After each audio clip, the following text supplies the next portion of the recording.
Servus und hallo meine Lieben, sieht dieser weltbeste Apfelkäsekuchen nicht super lecker aus?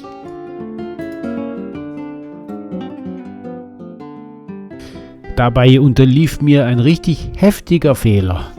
Wartet's ab, später mehr. Okay, was machen wir zuerst? Also, wir pressen erstmal eine Zitrone aus und dann wenden wir uns dem Teig zu, indem wir Backpulver mit Mehl vermischen und Zucker mit Vanillezucker und Salz.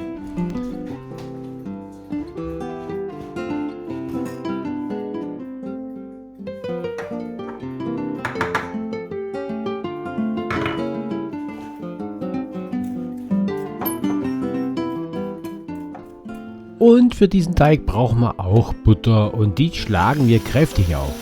Natürlich ist die weich und hat Zimmertemperatur schon lange angenommen. Schrittweise geben wir dann die Zuckermischung hinzu und ein Ei und jeweils schlagen wir das Ganze kräftig durch mit dem Mixer.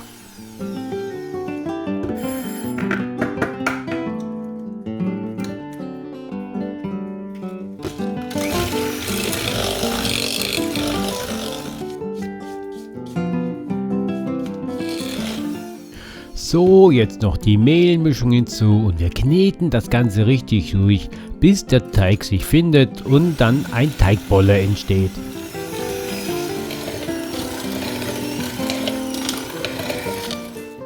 Zum Schluss nehmen wir noch die Hand hinzu, damit sich natürlich auch eine richtig schöne Kugel bildet. Und diese Kugel schneiden wir dann in zwei Teile. Einmal in einen Teil, der 2/3 von der Teigmenge hat und ein Teil, wo 1/3 von der Teigmenge hat. Den 2/3 Teig, den nehmen wir nachher für den Boden. Und weil wir jetzt noch weitere Vorbereitungen durchführen, geben wir diese zwei Teige jetzt in den Kühlschrank hinein. Und dann geht es jetzt auch gleich weiter, denn wir machen jetzt die Käsekuchenfüllung. Und dafür geben wir jetzt Öl, geschmacksneutrales Öl in eine Rührschüssel hinein und geben noch Vanillezucker und Zucker hinzu und schlagen das mal kräftig durch das Ganze. Weiter geht's dann mit den Eiern, dann nehmen wir 6 Stück und wir schlagen schrittweise diese Eier hinein und jedes Ei schlagen wir kräftig durch, bevor das nächste Ei hineinkommt.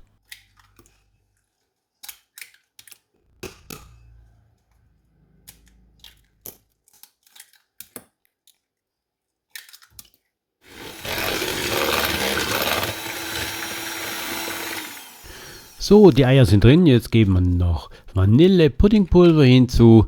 Wer möchte, kann natürlich Vanillezucker und Stärke verwenden.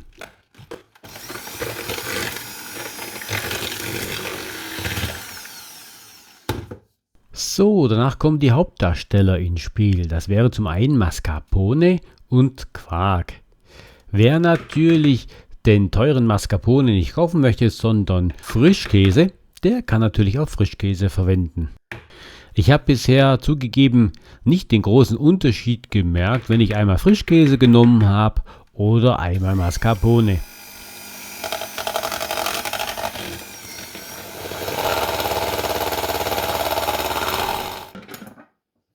So, die Käsekuchenfüllung ist schön homogen und dann stellen wir sie jetzt beiseite, damit die Blasen nach oben kommen. Wir kümmern uns jetzt weiter um den Teig, indem wir jetzt den Teig für den Boden schön ausrollen. Natürlich rollen wir den so weit aus, bis er in die Springform passt. Und später in der Springform drücken wir ihn dann mit der Hand passend hin.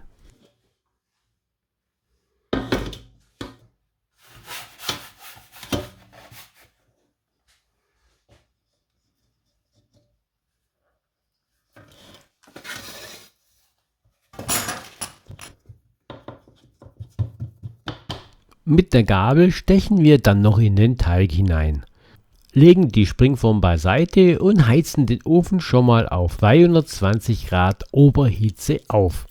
Während sich jetzt der Ofen aufheizt, kümmern wir uns um die Äpfel. Da nehmen wir 4 große säuerliche Äpfel und schälen die und schneiden die klein, und zwar in grobe Würfel.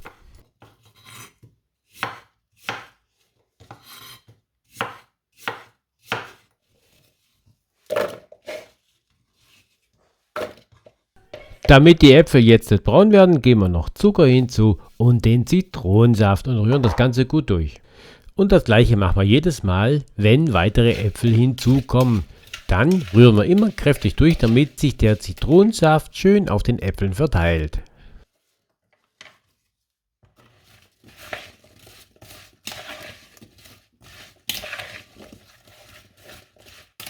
Gleich danach geben wir die Apfelwürfel in den heißen Kochtopf hinein und kochen das Ganze auf.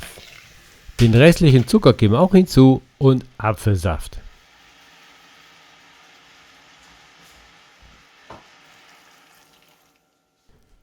Klassisch geben wir auch noch Zimtpulver hinzu. Das braucht's unbedingt, das darf nicht fehlen. Und während jetzt die Äpfel aufkochen, wisst ihr ja, dass wir den Ofen hier auf 220 Grad Oberhitze vorgeheizt haben. Da geben wir jetzt den Boden, den Teig, für 5 Minuten in den Ofen hinein. Währenddessen rühren wir die Äpfel immer schön durch und rühren Stärke an. Und die Stärke rühren wir mit Apfelsaft an und geben den natürlich in die kochenden Äpfel hinein. Aber zuerst mal holen wir den vorgebackenen Boden heraus aus dem Ofen. Jetzt geben wir schrittweise die Stärke hinzu. Das wird dann eine zähe Masse und so wollen wir es ja haben.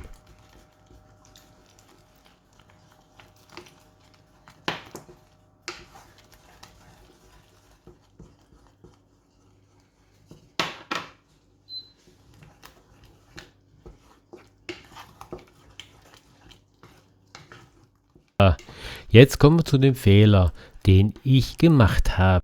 Aber zuerst mal habe ich den Rand noch mit Backpapier ausgekleidet und das war ja noch in Ordnung.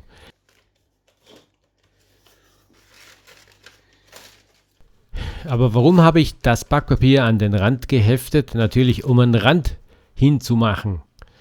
Und das habe ich vergessen. Jetzt habe ich doch tatsächlich dann die Apfelfüllung schon auf den Boden gegeben. Und glücklicherweise, Gott sei Dank, habe ich es noch gemerkt, bevor es zu spät ist. Ich konnte somit alles unterbrechen und mit dem restlichen Teigbollen noch den Rand herstellen. Glücklicherweise war auch die Apfelmischung so zäh, dass sie nicht bis zum Rand gekommen ist.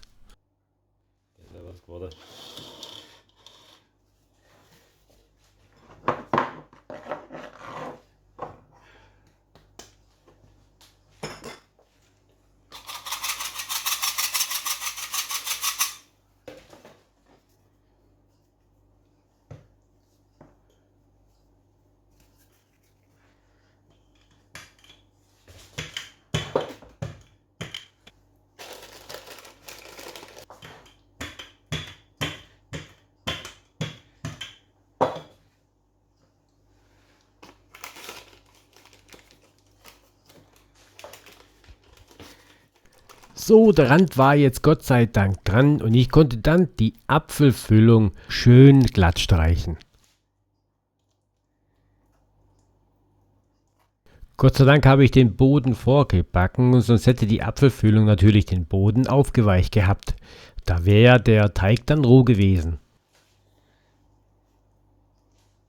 Da wir auch die Käsekuchenfüllung fertig haben, geben wir die jetzt auf die Äpfel drauf, auf die Apfelfüllung. Und das Gute ist jetzt, die Apfelfüllung ist zäh, die Käsekuchenfüllung ist flüssig und somit vermischt sich das Ganze nicht.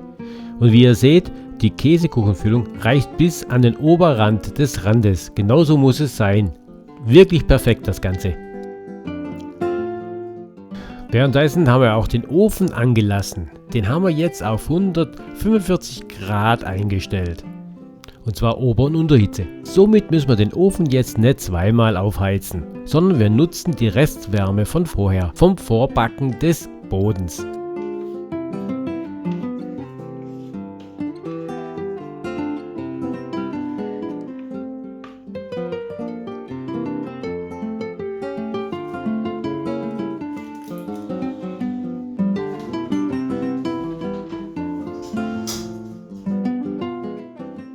Und jetzt ab damit in den Ofen für 105 Minuten.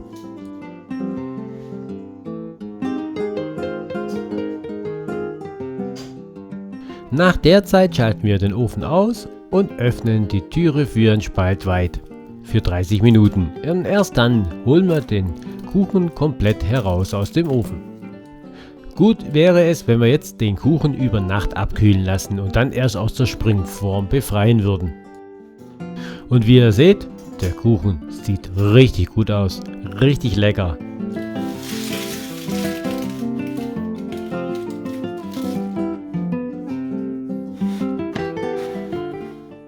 Und weil der Kuchen schön kühl ist und alles schön fest ist, können wir uns jetzt ein schönes Stück abschneiden. Und glaubt ja nicht, dass der trocken ist. Der Kuchen ist so richtig cremig. Ihr müsst es mal probieren. Der Wahnsinns-Käsekuchen mit Apfelfüllung.